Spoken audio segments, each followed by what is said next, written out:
Santri Rehabilitasi. Yang saya hormati, Wala Putra semuanya. Dalam hal kita memaknai tentang hal turunnya Al-Quran di bulan Ramadan, ya, dengan dimaknai yaitu nuzulul Quran. Apakah itu bentuknya adalah Quran secara lafzi atau maknawi? Ya. Ataukah itu berupa Quran dalam kategori surat Makkiyah ataupun Madaniyah? Ya. Ya, dimaknai 17 Ramadan. Ya, pada 11 tahun sebelum Hijriah, ya, Rasulullah Muhammad usia 40 tahun dapat wahyu pertama tuh, ya, di Gua Hira. Iqra bismi rabbikal ladzi khalaq. Nah, itu tuh 17 Ramadan tuh kejadiannya tuh. Ya. Itu malam itu. Ya, Rasulullah Muhammad kedatangan Rasulullah Jibril, ya, menyampaikan wahyu pertama Iqra bismi rabbikal ladzi khalaq dan selanjutnya. Kemudian Rasulullah Muhammad dengan ruh kemuhammadan, dengan nur kemuhammadan, ya, melafazkan Bismillahirrahmanirrahim, Iqra bismi rabbikal ladzi khalaq dan selanjutnya. Jadi turunnya pembuka Al-Quran adalah Bismillahirrahmanirrahim 17 Ramadan tahun 11 sebelum Hijriyah. Nah, tuh. Tapi itu kan malam. Sedang kita berpuasa siang. Ya, juga dimaknai sebagai Lailatul Qadar, Lailatul Mubarakah, malam kemuliaan, malam kebarokahan. Loh, kita kan berpuasa kan siang. Apa urusannya dengan malam? Ya, makna siangnya apa hebatnya? Tuh. Ya, dimaknai dalam hal siang yaitu adalah Yaumal Furqan, hari Furqan. Yaumal Taqol Jam'ani. Ya, yaitu hari di mana bertemunya dua jamaah, ya, atau dua pasukan, ya, dua pasukan nih bertemu. Itu siang tuh. Yang dimaknai dalam hal ini, para putra semuanya, ya, Al-Anfal 41 sampai 42, yakni tentang hal wahyu pertama yang konon disinyalir ini adalah wahyu pertama Madaniyah atau surat ayat model yang turun di Madinah yang berkenaan dengan muamalah. Nah, di An-Anfal ini berkenaan dengan penjelasan pembagian ghanimah. Ya, dikatakan wa'lamu annama ghanimtum min syai'in fa'anna lillahi khumusahu walir rasuli walidil kurba wal yatama wal masakin wabnis sabili. Ketahuilah bahwa sungguhnya apa yang kamu dapat atau yang kamu peroleh dari ghanimah atau harta rampasan perang, maka sesungguhnya seperlimanya adalah untuk Allah, untuk Rasul, untuk kerabat Rasul, termasuk juga adalah untuk anak yatim, juga fakir miskin dan ibnu sabil. Jadi ambil itu seperlimanya. Seperlima ini bagi 6. Lah emang Allah minta bagian. Di sini dikatakan seperlimanya adalah untuk Allah, untuk Rasul juga. Ya Rasul nggak masalah lah kebagian. Kerabat Allahnya bagaimana nih kok dapat? Ya, ini yang dimaknai untuk fasilitas sosial.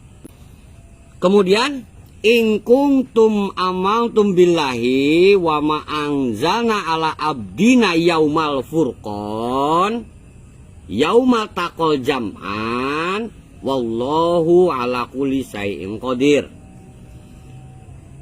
Yakni jika kamu beriman kepada Allah dan kepada apa yang kami turunkan kepada hamba kami, kepada abdi kami yaitu Rasulullah Muhammad pada hari Furqan, ya, yakni perintah perang, ya, perang Badar, yaitu hari bertemunya dua pasukan. dan Allah Maha Kuasa atas segala sesuatunya. Jadi ada momentum di perang Badar tersebut, yakni adalah perintah perang, termasuk juga adalah turunnya ayat Madaniyah yang berkenaan dengan muamalah, pembagian harta dan sebagainya, atau harta rampasan perang. Apabila kita maknai ya secara makna perang Badar, ya dimaknai yaitu iz antum bil udwatid dunia wahum bil udwatil quswa warokbu asfala minkum. Nah ini jadi ada 3 kelompok nih. Ya, kelompok umat Islam dekat sumur Badar, kelompok tentara musyrikin pimpinan Abu Jahal di lembah tersebut, tapi yang jauh dari sumur Badar. Di bawahnya kaum muslimin, ya, di lembah sananya, ya, itu adalah kafilah Abu Sofyan, gitu loh, yang pulang dagang, yang tujuannya diperintahkan oleh Rasulullah Muhammad, hayu umat Islam keluar, ya, bawa senjata kamu seperlunya, bawa senjata kamu seperlunya, ya, kesatria bawa lengkap, yang nggak punya bawa seadanya, mau pisau, celurit, cutter, gunting, kuku, gak bawa pokoknya, ya, daripada nggak bawa senjata. Gitu kan, wah saya tajam lidahnya, saya boleh aja bawa lidahnya, ya lidah api apa aja bebas. Itu kalau saya Rasulnya mungkin ya, Muhammad kan nggak begitu, nggak gokil lah. Ya. Kita hadang kafilah Abu Sofyan, ya kan. Nah, berangkatlah, wah kita akan ngerampok nih, kan begitu. Ya, yang tujuannya memang mengambil harta sendiri. Waktu hijrah dari Mekah ke Madinah kan ditinggalin semua harta, sertifikat segala macam tuh, ya motor, mobil apa, wah tinggalin semua tuh, kulkas, ya baju-baju, spray apa, spring bed ya dibawa, tinggalin semua, dijualin oleh orang-orang musyrik tuh melalui kafilah Abu Sofyan, dijual, dibawa ke Syam. Waduh, pulangnya ayo kita hadang, kita ambil duitnya, toh yang mereka jual barang-barang kita, oke berangkat, kan begitu. Nah ada pengkhianat nih, naik kuda, nggak tahu naik kuda, nggak tahu nge-WA, nggak tahu SMS, nggak ngerti tuh. Ya, sampailah berita tersebut di Mekah, sampai kepada Abu Jahal, ya, bahwa Rasulullah Muhammad dengan umat Islam bersenjata mau menghadang kafilah Abu Sofyan. Semua pasukan dipersiapkan tanpa mengundang pasukan bayaran. Itu udah seadanya aja, ya, kesatrianya lengkap, itu infanteri, kavalerinya, itu kan dengan persenjataan lengkap, yang niat perang, yang niat menghabisi, berangkat tuh. Yang seharusnya ke sana, ke Abu Sofyan, sudah didahului, ketemu eng. Wah, ya udah kita hadepin. Yang memang tujuannya adalah untuk berperang, tujuannya. Cuman kalau ditentukan untuk berperang, nggak bakal bisa, ya, nggak bakal terlaksana. Hal tersebut dinyatakan masih di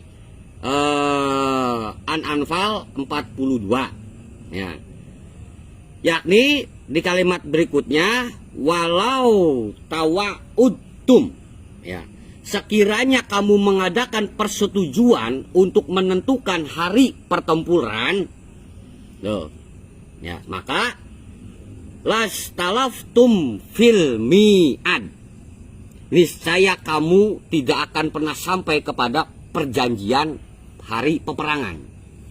Tuh, jadi Allah sudah menggiring berangkat, gitu loh. Sebab kalau dirunding-runding itu nggak bakalan terjadi, nggak bakalan deal, nggak bakalan ada setuju. Sebab apa? 313 ya Tan? Ya. Tuh, harus melawan pasukan musyrikin yang kekuatannya 1000 lebih. Itu baru Arabnya saja, belum tentara bayaran.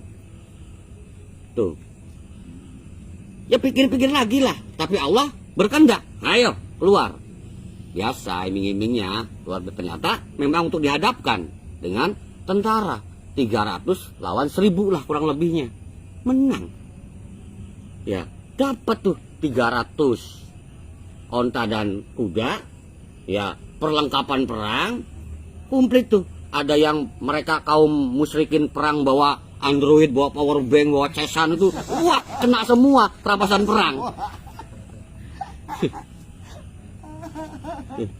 Ya mungkin tempat minum, tempat makan lah, gitu. Masa bawa power bank, Sarip? Baju besi. Baju besi paling enggak. Masa bawa Android. voucher seulangan begitu. Bawa termos paling enggak, bawa kopi rentengan paling enggak, begitu. Ya mereka kalah keok tuh, kena semua gonimah ambil tuh, lumayan, bukan lumayan lagi, luar biasa. Ya, jadi nilainya sekalipun harus menghadang Abu Sofyan itu nggak seberapa, gitu loh. Udah dapat onta, dapat kuda. Ya, dalam hal maksud untuk apa? Allah sendiri sampai turun tangan nyeting seperti itu. Ya. Pertama jelas pertimbangan keadaan umat muslim yang baru berkembang, baru gelintir gitu kan. Nah sehingga luar biasa ya peran Allah di situ untuk membuktikan yakni keesaan Allah. Kenapa Allah Subhanahu wa taala harus harus membuktikan keesaannya? Karena mereka orang-orang kafir, mereka tidak mengesahkan Allah dengan bertuhan banyak kepada berhala. Nah, Allah membuktikan keesaannya, ternyata mereka kalah Tuhan banyak. Ya. Dalam hal pemaknaan untuk apa? Masih dalam Al-Anfal ayat 42 yaitu walakil liyaqziyallahu amron kana maf'ulan. Yakni Allah berkehendak untuk melaksanakan suatu urusan yang memang harus dilaksanakan. Jadi ini mendesak. Kapan lagi? Berangkat. Nah, yang akhirnya didapatlah liyahlika man halaka ambayina. Yakni agar mereka yang binasa, ya, yakni binasa dengan keterangan yang nyata. Wa yahya man yahya ambayina, agar yang hidup mereka hidup dengan keterangan yang jelas atau yang nyata, dengan bayan yang nyata. Jadi mereka yang memang harus dimusnahkan ahlaka, ya, pemusnah ahlaka hulak, ya, hak lam kap. Jangan kop, kalau hak lam kop ahlak adab namanya nanti. Ya, kalau hak lam kap, nah itu ahlak hulak nantinya, sang penghancur, pemusnah, pembinasa. Ya. Nah, pemaknaannya agar mereka yang binasa itu mereka binasa dengan al-bayan yang jelas, yang nyata.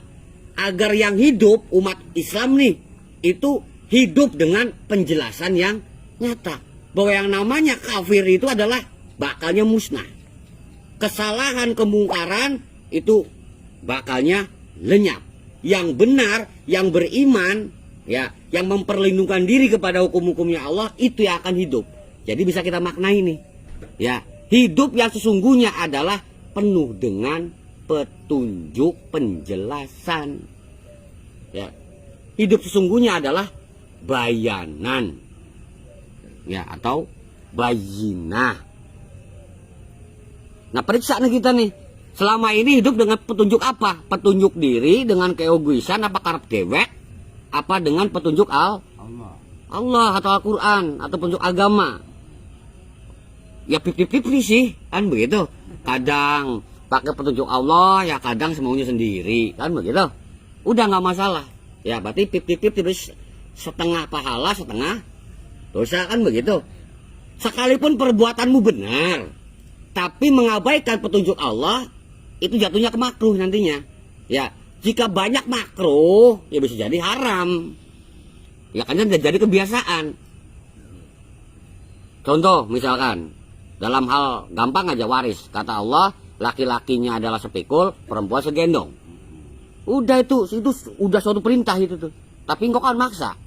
Ya, ngapa sama-sama anak, laki-laki dapat sama, perempuan dapat sama, bagi rata aja.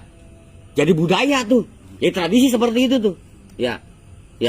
Memang ujung-ujungnya dibagi benar, tapi kan itu kan ya makruh ya makruh, banyak jadi suatu budaya akhirnya menjadi ketetapan di situ. Harus dibagi adil. Ya haram jatuhnya jadinya. Karena jelas-jelas melanggar hukum Allah. Ya.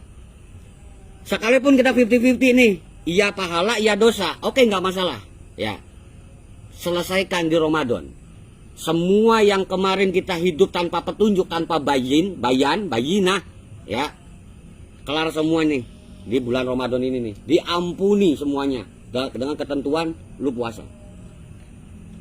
Dan engkau tetap beriman karena diperintahkan puasa itu adalah ya ayyuhalladzina amanu kutiba alaikumus syiyam. Ya, wahai orang yang beriman, ditetapkan atau diwajibkan kepadamu yakni engkau berpuasa. Nah, kalau diputus sampai di situ, kita berpuasa kan semaunya sendiri tuh. Ya, yang tujuannya kan tuflihun, mencari keuntungan. Ya kan? Dengan berpuasa 40 hari nantinya kita bisa dapetin si doi kan begitu. Bisa naik pangkat, bisa kita nyari muka itu dapat mukanya di muka bos kan begitu. Iya, tujuan lelakon seminggu mati geni atau puasa pendeman, ya puasa makannya singkong, puasa cengek cabe gitu tuh, yang bukannya puasa seminggu 7 cabe 7 gitu loh. Nah, atau hari pertama 1, hari kedua 2, hari ke-7 7 nggak makan nasi itu. Agar apa cenah katanya? Agar punya Fortuner misalkan. Tujuannya kan seperti itu. Tujuannya seperti itu. Puasa itu untuk mencari keuntungan. Ya, lalakum tuflihun. Tapi kan di Al-Baqarah 183 kan di situ kama kutiba alal ladina min qablikum. Seperti halnya yang sudah ditetapkan puasa tersebut kepada orang-orang sebelummu. La'alakum tatakun tuh. Orang sebelummu diperintahkan puasa itu agar takwa. Lalu tuflihun, mencari keberuntungan. Ya, jadi ayat itu nggak salah bahwa puasamu harus berteladan kepada yang kemarin. Yakni tatakun dengan kita takwa, tahu perintah, tahu larangan. Ketika menjalankan perintah, kita nyenggol larangan, segera kembali kepada perintah. Ya takwa namanya. Ya. Kalau udah perintah terus kelarangan boleh nggak, Ang? Nggak boleh. Dalam bimbingan kok maksa. Sekali-kali maksiat lagi. Astagfirullahaladzim. Memorian nih. Kan begitu. Karena kan ada reuni juga sih. Reunian sama teman-teman geblak katanya. Astagfirullahaladzim. Ya. Ya.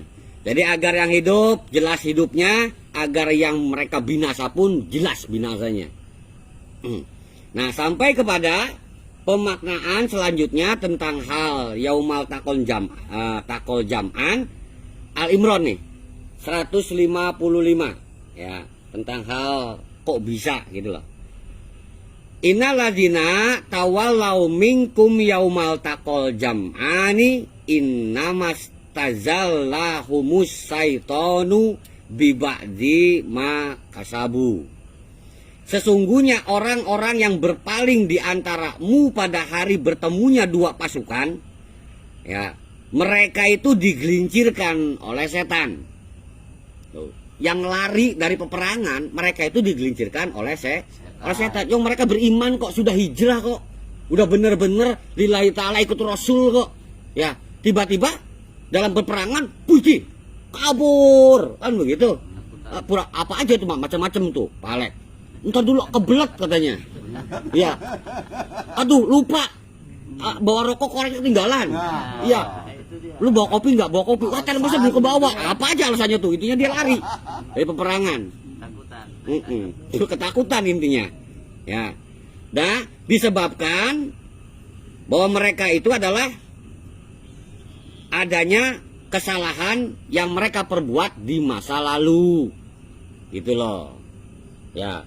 Dengan bersumpah kepada majikan yang kafir, bisa jadi, atau adanya kenangan manis karena itu adalah mertuanya, gitu kan? Atau mungkin orang tuanya. Emang di perang Badar seperti itu, di dilemanya itu.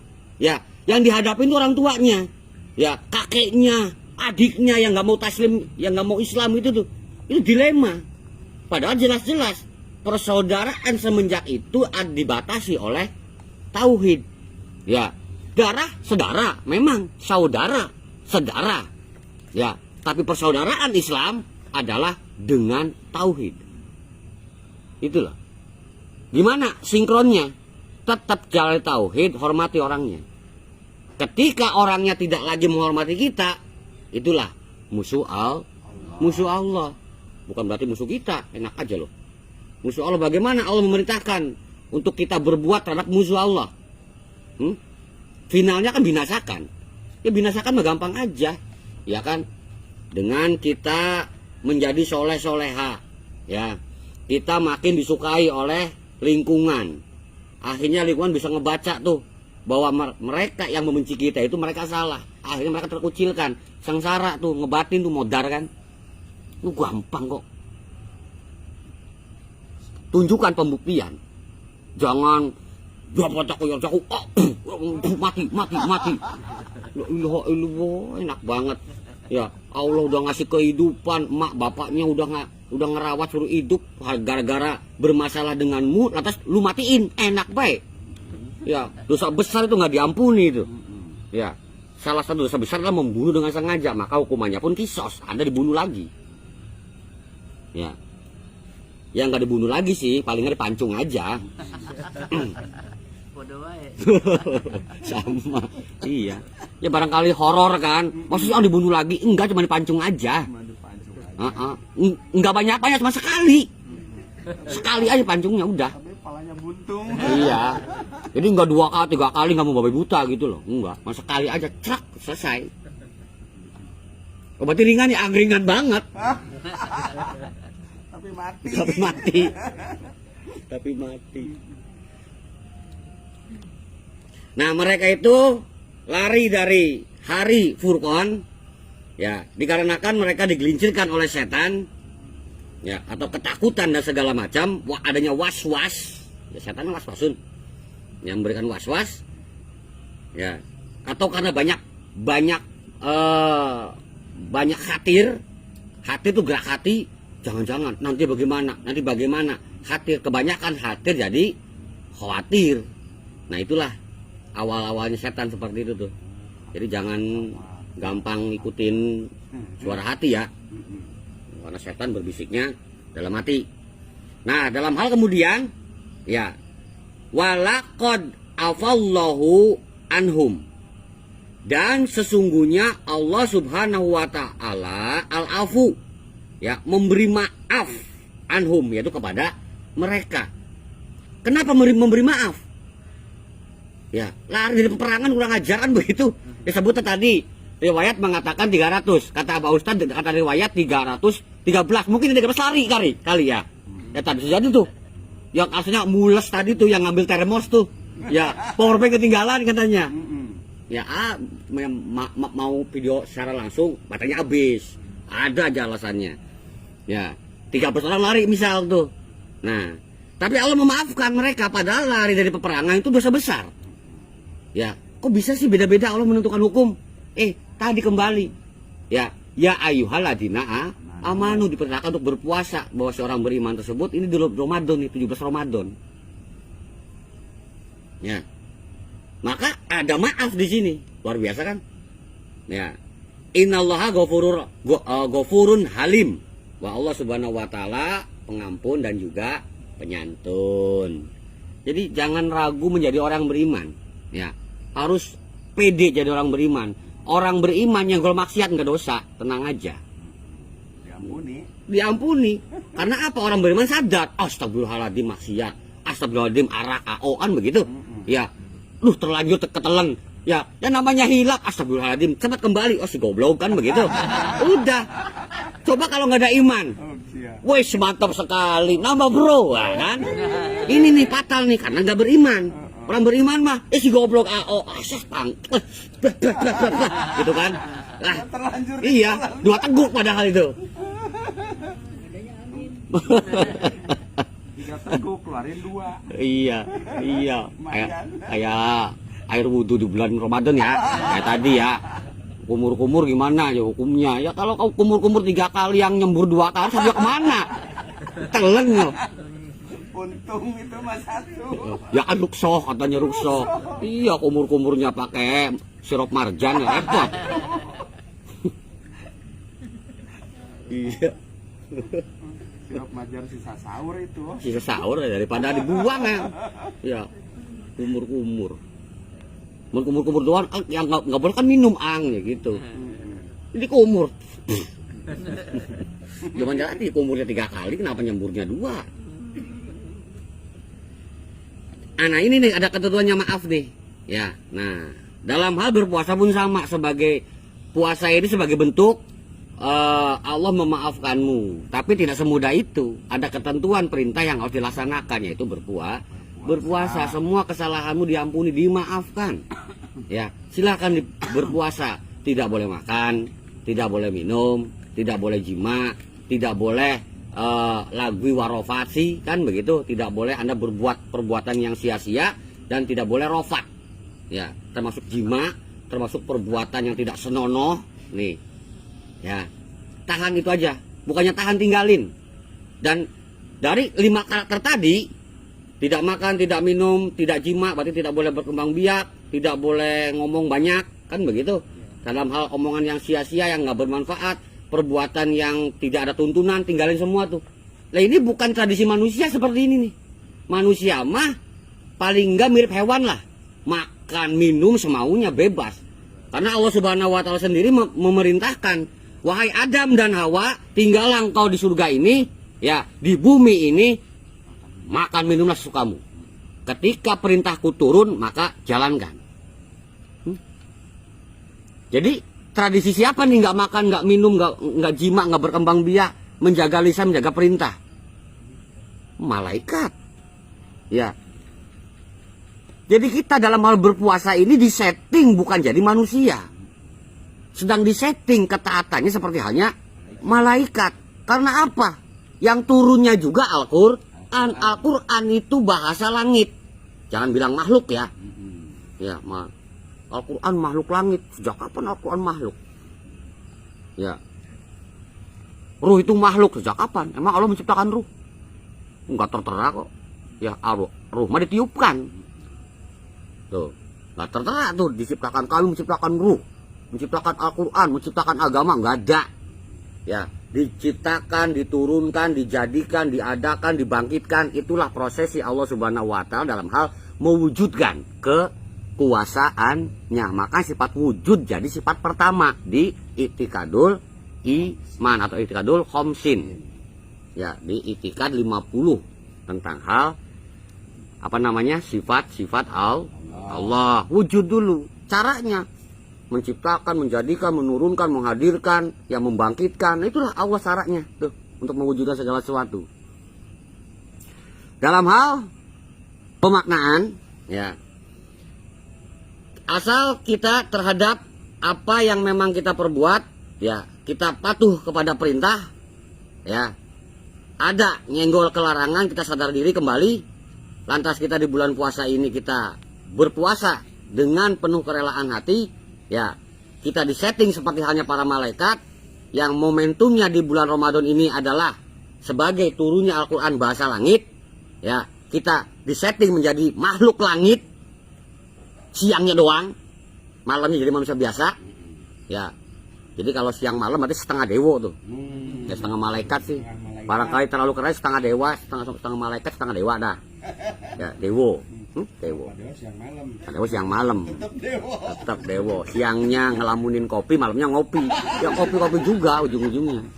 Iya. Emang nunggu maghrib nunggu apa? Ngopi tuh. Iya. Jadi boro-boro la'alakum tatakun itu sebenarnya. Ya. La'alakum takopiun. Iya. Ada nunggu ada maghrib, nunggu kopi diseduh. Ya, paham ya, untuk hal keutamaan tuh. Ya, untuk apa kita berpuasa? Untuk disetting menjadi makhluk langit, sebutlah malaikat, ya, sampai kepada kita menghormati turunnya bahasa langit yaitu Al-Quran, sehingga kita sebagai makhluk bumi kita mampu menguasai bahasa langit dan kita punya setengah kepribadian malaikat. Jadi kita sebagai manusia komplit. Makanya manusia disebut sebagai makhluk yang paling sempurna. Ya iya, setannya ada, malaikatnya ada, Qurannya ada, gebleknya ada, komplit tuh. Ya.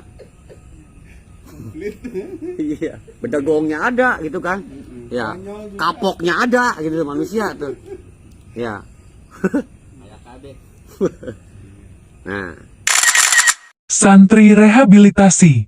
yang saya hormati wala putra semuanya. Kemudian keutamaan yang lain bisa kita kaitkan yaitu dengan hal malam. Dimaknai yaitu tentang Lailatul Qadar, ya. Yaitu Al-Qadar 1 sampai 5.